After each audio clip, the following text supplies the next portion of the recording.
নমস্কার, হুগলি.com-এ আপনাদের সকলকে স্বাগত। এখন আমরা যে মণ্ডপটা আপনাদের দেখাতে চলেছি সেটা হলো গিরিশ স্মৃতিসংঘ, ত্রিবেণী কালীতলায়। এবারে সরস্বতী পুজো 26শে জানুয়ারি। একদিকে মা সরস্বতীর আরাধনা, আর একদিকে 26শে জানুয়ারি আমাদের মহান ভারতের মহান প্রজাতন্ত্র দিবস। এই দুইয়ের একটা মিলমিশ ঘটিয়ে দিয়েছে কিন্তু এবারে এই গিরিশ স্মৃতিসংঘ। গিরিশ স্মৃতিসংঘ এবারে এমন একটা উপস্থাপন আপনাদের সামনে করেছে যেটা দেখলে পরে আপনারা যেমন একদিকে সরস্বতী পুজোর আনন্দ উপভোগ করবেন, আর একদিকে ঠিক তেমনি এই যে আমাদের মহান প্রজাতন্ত্র দিবস, সেই প্রজাতন্ত্র দিবসের আপনারা কিন্তু যে তার আমাদের ভারতের যে অনেক গৌরব কথা সেইগুলোও কিন্তু আপনারা প্রত্যক্ষ করতে পারবেন। চলুন, এই গিরিশ স্মৃতিসংঘ তারা কি উপস্থাপন করেছে, কি দেখাতে চলেছে, তাদের এই যে উপস্থাপনা আমরা আপনাদের সামনে এখন দেখাতে চলেছি। দেখুন, দেখতে থাকুন, উপভোগ করুন।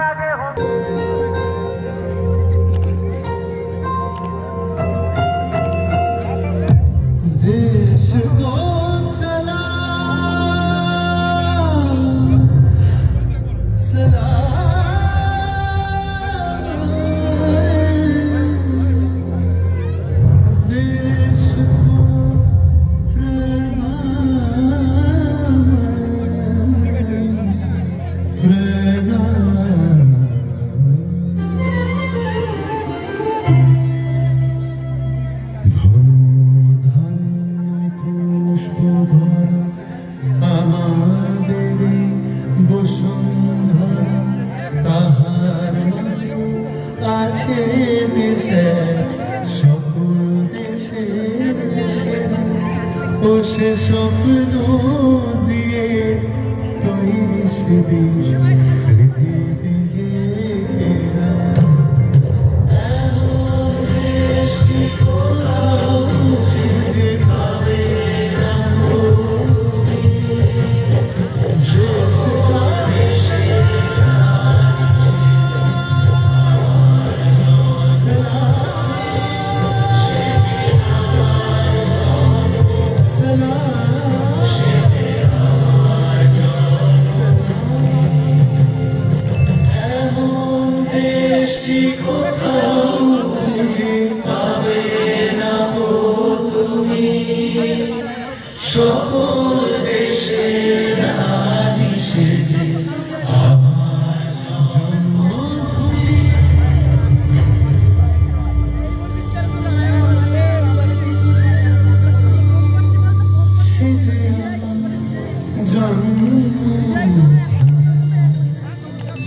এতক্ষণ আপনারা দেখলেন গিরিশ স্মৃতিসংঘের তাদের এবছরের উপস্থাপনা। তারা এতক্ষণ দেখালো আপনাদের আমাদের মহান ভারতের প্রজাতন্ত্র দিবসের দিনের যে কিছু ঝলক আমাদের ভারতের গৌরব কথার। এবার আমরা এসে এখন মূল মণ্ডপের মধ্যে এসে উপস্থিত হয়েছি। তারা মূল মণ্ডপের মধ্যে কিছু আমাদের ভারতের মহান মনীষীদের কিছু ছবি দিয়ে সাজিয়ে তুলেছেন। আমরা দেখতে পাচ্ছি মণ্ডপের মধ্যে একদিকে যেমন স্বামী বিবেকানন্দ, রাজা রামমোহন, সুকুমার রায় থেকে বঙ্কিম চট্টোপাধ্যায়, ঈশ্বরচন্দ্র বন্দ্যোপাধ্যায় থেকে তারাশঙ্কর বন্দ্যোপাধ্যায়, আমাদের রবীন্দ্রনাথ ঠাকুর, অরবিন্দ ঘোষ, শরৎচন্দ্র চট্টোপাধ্যায়, আমাদের নেতাজি,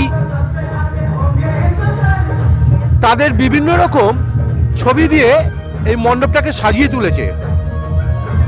এবং সাথে এনাদের যে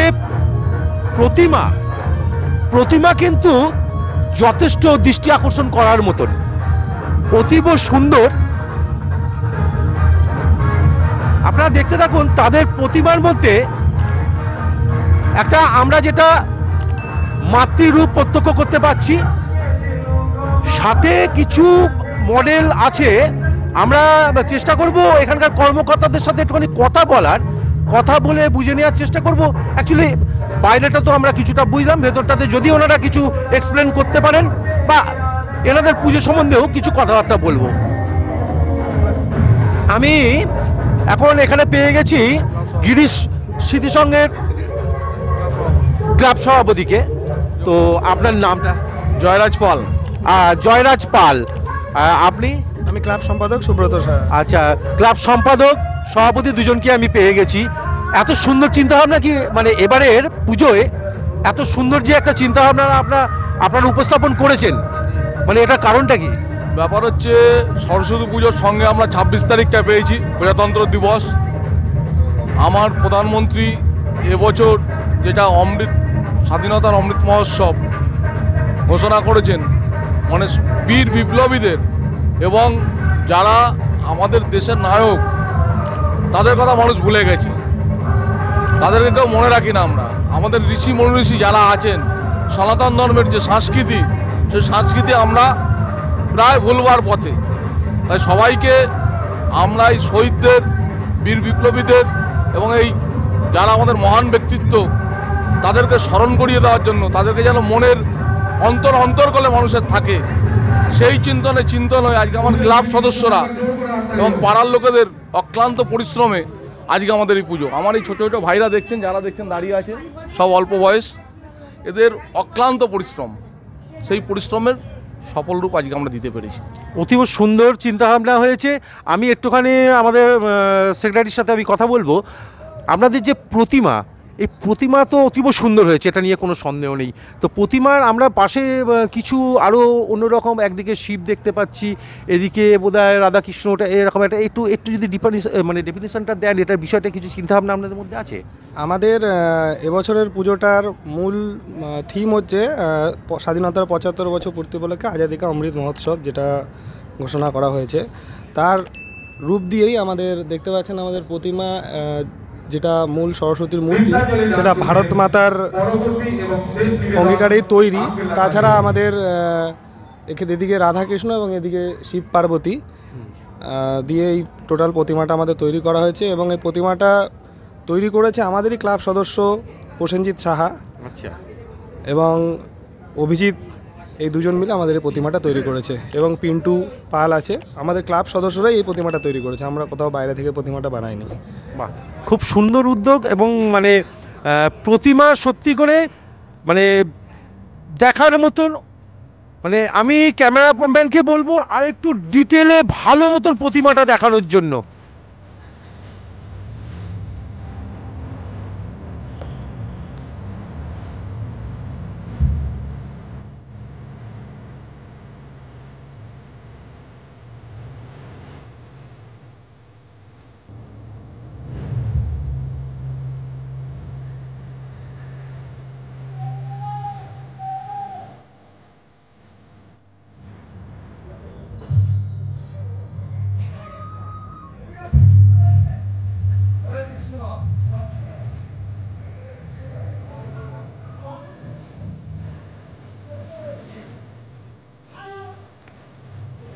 এতক্ষণ আপনারা দেখছিলেন গিরিশ স্মৃতি সংঘের তাদের পূজা মণ্ডপ এবং তাদের প্রতিমা।